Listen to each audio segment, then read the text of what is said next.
ವಿಜ್ಞಾನದ 4ನೇ ಪಾಠ ಉಷ್ಣ ಪಾಠದ ಅಭ್ಯಾಸ ಪ್ರಶ್ನೋತ್ತರಗಳನ್ನು ನೋಡೋಣ. ನಮ್ಮ ಯೂಟ್ಯೂಬ್ ಚಾನಲ್ನಲ್ಲಿ 7ನೇ ತರಗತಿಯವರಿಗಾಗಿ ಕನ್ನಡ, ವಿಜ್ಞಾನ ಮತ್ತು ಸಮಾಜ ವಿಜ್ಞಾನದಲ್ಲಿ ಎಲ್ಲ ಪಾಠಗಳ ನೋಟ್ಸ್ ಆಗಿರ್ಬೋದು, ಕ್ವಶನ್ ಆನ್ಸರ್ಸ್ ಆಗಿರ್ಬೋದು ಅವುಗಳು ಸಿಗ್ತವೆ. ಪ್ಲೇಲಿಸ್ಟ್ ಲಿಂಕನ್ನು ವಿಡಿಯೋದ ಡಿಸ್ಕ್ರಿಪ್ಷನ್ ಬಾಕ್ಸ್ನಲ್ಲಿ ಕೊಟ್ಟಿದ್ದೀನಿ, ಅವುಗಳನ್ನು ಚೆಕ್ ಮಾಡಿ. ಅಭ್ಯಾಸಗಳು. ಪ್ರಶ್ನೆ 1. ಪ್ರಯೋಗಶಾಲಾ ತಾಪಮಾಪಕ ಮತ್ತು ವೈದ್ಯಕೀಯ ತಾಪಮಾಪಕಗಳ ನಡುವಿನ ಹೋಲಿಕೆ ಮತ್ತು ವ್ಯತ್ಯಾಸಗಳನ್ನು ತಿಳಿಸಿ. ಮೊದಲಿಗೆ ಪ್ರಯೋಗಶಾಲಾ ತಾಪಮಾಪಕ ಮತ್ತು ವೈದ್ಯಕೀಯ ತಾಪಮಾಪಕಗಳ ನಡುವಿನ ಹೋಲಿಕೆ ನೋಡಿದರೆ ಎರಡೂ ಗಾಜಿನ ನಳಿಕೆ ಹೊಂದಿವೆ ಮೊದಲನೇದ್ದು. ಎರಡನೇದ್ದು, ಎರಡೂ ತಾಪಮಾಪಕಗಳಲ್ಲಿ ಗಾಜಿನ ಬುರುಡೆ ಇದ್ದು ಪಾದರಸವನ್ನು ಹೊಂದಿದೆ ಅಂತಕ್ಕಂಥದ್ದು ಎರಡನೇ ಹೋಲಿಕೆ. ಇನ್ನು ವ್ಯತ್ಯಾಸಗಳನ್ನು ನೋಡೋದಾದರೆ ಪ್ರಯೋಗಶಾಲಾ ತಾಪಮಾಪಕದಲ್ಲಿ ಈ ತಾಪಮಾಪಕದಿಂದ ವಸ್ತುಗಳ ತಾಪವನ್ನು ಅಳಿತೀವಿ, ಆದರೆ ಈ ವೈದ್ಯಕೀಯ ತಾಪಮಾಪಕದಿಂದ ಈ ತಾಪಮಾಪಕವನ್ನು ಮಾನವನ ದೇಹದ ತಾಪವನ್ನು ಅಳೆಯಲಿಕ್ಕೆ ಬಳಸ್ತೀವಿ.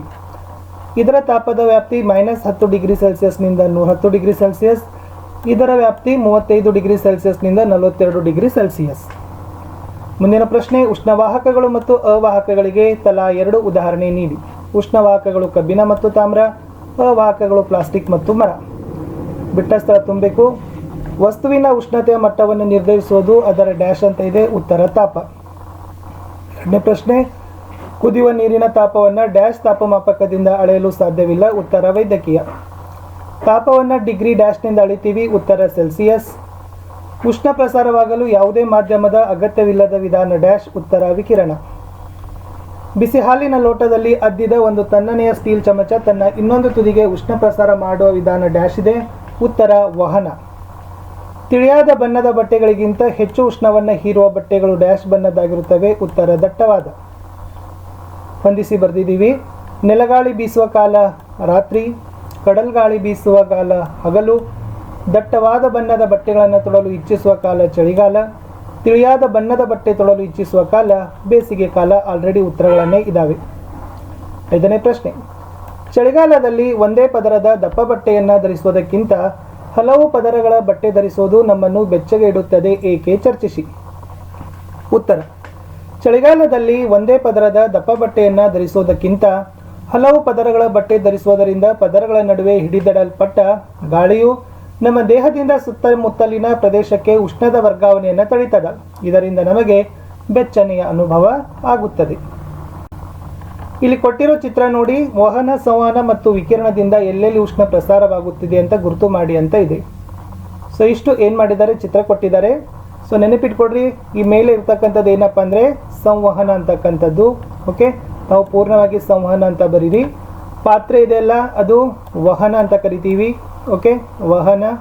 ಇನ್ನು ಮುಂದೆ ಅದಕ್ಕೆ ಜ್ವಾಲೆ ಕೊಡ್ತಾ ಇದ್ದಾರಲ್ಲ ಅದನ್ನು ಏನಂತಾರೆ, ವಿಕಿರಣ ಅಂತ ಕರೀತಾರೆ. ಇದು ವಿ ಅಂತ ಆಗಬೇಕು.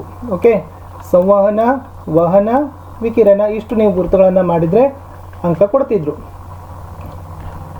ಶುಷ್ಕ ಹವಾಮಾನದ ಪ್ರದೇಶಗಳಲ್ಲಿ ಮನೆಗಳ ಹೊರಗೋಡೆಗಳಿಗೆ ಬಿಳಿ ಬಣ್ಣ ಬಳಿಯುವುದು ಸೂಕ್ತ, ವಿವರಿಸಿರಿ. ಉತ್ತರ, ಉಷ್ಣ ಹವಾಮಾನದ ಪ್ರದೇಶಗಳಲ್ಲಿ ಹೆಚ್ಚಿನ ಉಷ್ಣತೆ ಇರ್ತದೆ. ಇಲ್ಲಿನ ಮನೆಗಳ ಹೊರಗೋಡೆಗಳಿಗೆ ಬಿಳಿ ಬಣ್ಣ ಬಳಿಯುವುದು ಸೂಕ್ತ. ಏಕೆಂದರೆ ಬಿಳಿ ಬಣ್ಣ ಏನಾಗಿರ್ತದಪ್ಪ ಅಂದ್ರೆ ಬಹುಪಾಲು ಉಷ್ಣವನ್ನು ಪ್ರತಿಫಲಿಸ್ತದೆ. ಹೆಚ್ಚು ಉಷ್ಣತೆಯನ್ನು ಮನೆಯನ್ನು ಪ್ರವೇಶ ಮಾಡೋದಿಲ್ಲ. ಅದ ಕಾರಣಕ್ಕಾಗಿ ಏನು ಮಾಡ್ತಾರೆ, ಬಿಳಿ ಬಣ್ಣವನ್ನು ಶುಷ್ಕ ಹವಾಮಾನದ ಪ್ರದೇಶದ ಮನೆಗಳ ಹೊರಗೋಡೆಗಳಿಗೆ ಬಳಿತಾರೆ. 32 ಡಿಗ್ರಿ ಸೆಲ್ಸಿಯಸ್ನ 1 ಲೀಟರ್ ನೀರನ್ನು 50 ಡಿಗ್ರಿ ಸೆಲ್ಸಿಯಸ್ನ 1 ಲೀಟರ್ ನೀರಿನೊಂದಿಗೆ ಬೆರೆಸಿದೆ. ಈ ಸಂದರ್ಭದಲ್ಲಿ ಮಿಶ್ರಣದ ತಾಪ ಎಷ್ಟಿರ್ತದೆ ಅಂತ ಕೇಳಿದ್ದಾರೆ. A 80 degree Celsius, B 50 degree ಸೆಲ್ಸಿಯಸ್ಗಿಂತ 80 ಡಿಗ್ರಿ ಸೆಲ್ಸಿಯಸ್ಗಿಂತ ಕಡಿಮೆ, 20 ಡಿಗ್ರಿ ಸೆಲ್ಸಿಯಸ್, 30ರಿಂದ 50 ಡಿಗ್ರಿ ಸೆಲ್ಸಿಯಸ್ ನಡುವೆ. ಸರಿಯಾದ ಉತ್ತರ ಡಿ, 30 ಡಿಗ್ರಿ ಸೆಲ್ಸಿಯಸ್ನಿಂದ 50 ಡಿಗ್ರಿ ಸೆಲ್ಸಿಯಸ್ ನಡುವೆ. 40 ಡಿಗ್ರಿ ಸೆಲ್ಸಿಯಸ್ನ ಒಂದು ಕಬ್ಬಿಣದ ಗುಂಡನ್ನು 40 ಡಿಗ್ರಿ ಸೆಲ್ಸಿಯಸ್ನ ನೀರಿರುವ ಪಾತ್ರೆಗೆ ಹಾಕಿದರೆ ಉಷ್ಣ. ಕಬ್ಬಿಣದ ಗುಂಡಿನಿಂದ ನೀರಿಗೆ ಹರಿತದೆ. ಕಬ್ಬಿಣದ ಗುಂಡಿನಿಂದ ನೀರಿಗಾಗಲಿ ಅಥವಾ ನೀರಿನಿಂದ ಕಬ್ಬಿಣದ ಗುಂಡಿಗಾಗಲಿ ಹರಿಯೋದಿಲ್ಲ. ನೀರಿನಿಂದ ಕಬ್ಬಿಣದ ಗುಂಡಿಗೆ ಹರಿತದೆ. ಎರಡರ ತಾಪ ಹೆಚ್ಚಾಗ್ತದೆ. ಉತ್ತರ, ಕಬ್ಬಿಣದ ಗುಂಡಿನಿಂದ ನೀರಿಗಾಗಲಿ ಅಥವಾ ನೀರಿನಿಂದ ಕಬ್ಬಿಣದ ಗುಂಡಿಗಾಗಲಿ ಹರಿಯೋದಿಲ್ಲ. ಮುಂದಿನ ಪ್ರಶ್ನೆ, ಮರದ ಚಮಚವನ್ನು 1 ಕಪ್ ಐಸ್ ಕ್ರೀಮ್ನಲ್ಲಿ ಅದ್ದಿದಾಗ ಅದರ ಇನ್ನೊಂದು ತುದಿ ಎ ವಹನ ಕ್ರಿಯೆಯಿಂದ ತಣ್ಣಗಾಗ್ತದೆ, ಬಿ ಸಂವಹನ ಕ್ರಿಯೆಯಿಂದ ತಣ್ಣಗಾಗ್ತದೆ, ಸಿ ವಿಕಿರಣ ಕ್ರಿಯೆಯಿಂದ ತಣ್ಣಗಾಗ್ತದೆ, ಡಿ ತಣ್ಣಗಾಗೋದಿಲ್ಲ ಅಂತ ಕೇಳಿದ್ದಾರೆ. ಸರಿಯಾದ ಉತ್ತರ ಡಿ ತಣ್ಣಗಾಗೋದಿಲ್ಲ. ಮುಂದಿನ ಪ್ರಶ್ನೆ, ಸಾಮಾನ್ಯವಾಗಿ ಕಲೆರಹಿತ ಉಕ್ಕಿನ ಬಾನಲೆಗಳಿಗೆ ತಾಮ್ರದ ತಳ ಕಟ್ತಾರೆ ಏಕೆ? ಎ. ತಾಮ್ರದ ತಳ ಬಾನಲೆಗೆ ಹೆಚ್ಚು ಬಾಳಿಕೆ ಮಾಡ್ತದೆ. ಇಂಥ ಬಾನಲೆಗಳು ಬಣ್ಣ ಬಣ್ಣವಾಗಿ ಕಾಣಿಸ್ತವೆ. ತಾಮ್ರವು ಕಲೆರಹಿತ ಉಕ್ಕಿಗಿಂತ ಉತ್ತಮ ಉಷ್ಣವಾಹಕ. ಅಥವಾ ಮುಂದಿನ ಪ್ರಶ್ನೆ ಇತ್ತು, ಆಪ್ಷನ್ ಇತ್ತು, ಕಲೆರಹಿತ ಉಕ್ಕಿಗಿಂತ ತಾಮ್ರವನ್ನು ಸ್ವಚ್ಛಗೊಳಿಸುವುದು ಸುಲಭ. ಸರಿಯಾದ ಉತ್ತರ ಬರ್ತದೆ, ತಾಮ್ರವು ಕಲೆರಹಿತ ಉಕ್ಕಿಗಿಂತ ಉತ್ತಮ ಉಷ್ಣವಾಹಕ ಅಂತಕ್ಕಂಥ ಆಯ್ಕೆ ಕೊಡಬೇಕಿತ್ತು. ಇಷ್ಟು ಸ್ನೇಹಿತರೆ, 7ನೇ ತರಗತಿಯ 4ನೇ ಪಾಠ ಉಷ್ಣ ಪಾಠದ ಪ್ರಶ್ನೋತ್ತರಗಳನ್ನು ನಾನು ನಿಮಗೆ ಅಪ್ಲೋಡ್ ಮಾಡಿದ್ದೀನಿ. ಮುಂಬರ್ತಕ್ಕಂಥ ವಿಡಿಯೋದಲ್ಲಿ ಮತ್ತೆ ಬೇರೆ ಬೇರೆ ಪಾಠದ ವಿಡಿಯೋಗಳನ್ನು ನಮ್ಮ ಯೂಟ್ಯೂಬ್ ಚಾನಲ್ನಲ್ಲಿ ತಾವೆಲ್ಲರೂ ಕೂಡ ವೀಕ್ಷಣೆಯನ್ನು ಮಾಡಲಿಕ್ಕೆ ಕಾಯಬೇಕು. ನಿಮ್ಮೆಲ್ಲ ಲೈಕ್ ಶೇರು ನಮಗೇನಾಗ್ತದಪ್ಪ ಅಂದ್ರೆ ಭಾಳಷ್ಟು ರೀತಿಯಾಗಿರ್ತಕ್ಕಂಥ ಮೋಟಿವೇಶನನ್ನು ತಂದು ಕೊಡ್ತದೆ.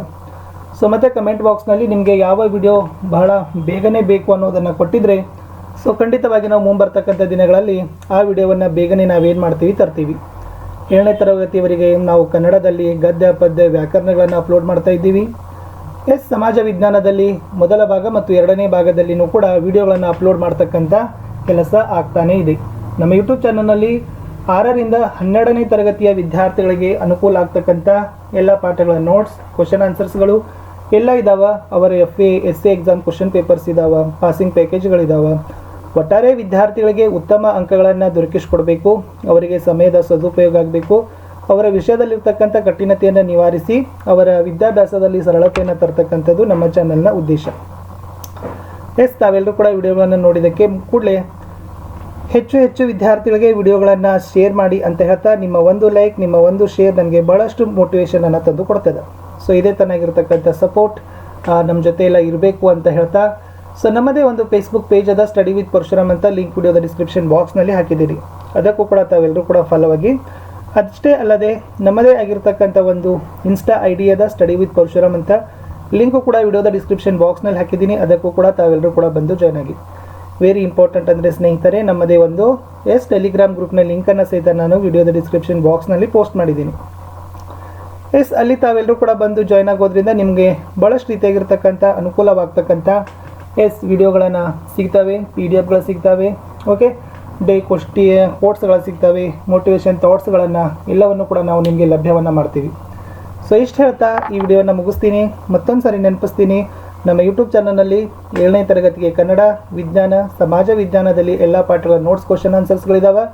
ವಿಡಿಯೋದ ಡಿಸ್ಕ್ರಿಪ್ಷನ್ ಬಾಕ್ಸ್ನಲ್ಲಿ ನಾನು ನಿಮಗೆ ಪ್ಲೇಲಿಸ್ಟ್ ಲಿಂಕ್ಗಳನ್ನು ಸಜೆಸ್ಟ್ ಮಾಡ್ತೀನಿ. ತಾವೆಲ್ಲರೂ ಕೂಡ ಅವುಗಳನ್ನು ನೋಡಿ ನಿಮ್ಮ ಗೆಳೆಯರಿಗೆ ಶೇರ್ ಮಾಡಲಿಕ್ಕೆ ಮರಿದಿರಿ ಅಂತ ಹೇಳ್ತಾ ಸಿಗ್ತೀನಿ ಇನ್ನೊಂದು ಹೊಸ ವಿಡಿಯೋದಲ್ಲಿ. ಅಲ್ಲಿವರೆಗೂ ಬಾಯ್.